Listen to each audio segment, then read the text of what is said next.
கத்தோலிக்க திருச்சபை தான் உண்மையான திருச்சபை. இந்த திருச்சபையில் சொல்லப்படுகிற இயேசு அவர்தான் வாழும் கடவுள், நற்கருணையில வராரு இல்லையா? இங்கதான் உண்மையான அபிஷேகம் உங்களுக்கு கிடைக்கும் இல்லையா? வேற எதுவும் இல்ல.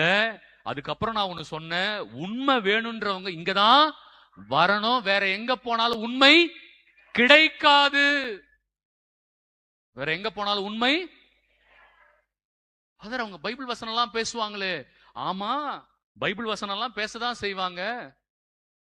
அப்ப பைபிள் வசனம் பேசினாலே அது உண்மை இல்லையா? உண்மை இல்லைன்னு இயேசுவே சொல்றாரு. அவங்க பைபிள் வசனமே பேசினாலும் அவங்க உண்மை இல்லைன்னு இயேசுவே சொல்றாரு. என்ன ஃபாதர் சொல்றீங்க?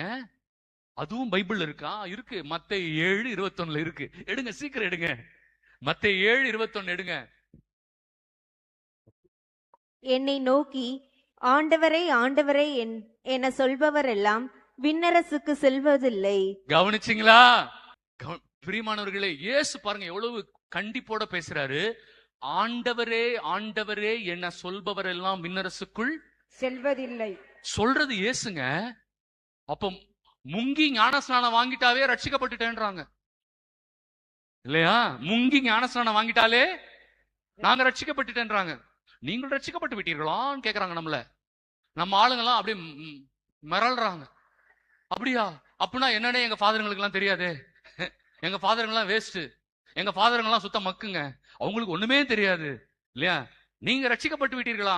அவன் என்ன கேட்கிறானா, நீ முங்கி ஞானஸ்நானம் வாங்கினியா, தலையில தெளிச்சு ஞானஸ்நானம் வாங்கினியா? முங்குனாவே ரட்சிக்கப்பட்டுட்டேன்னு நினைக்கிறாங்க.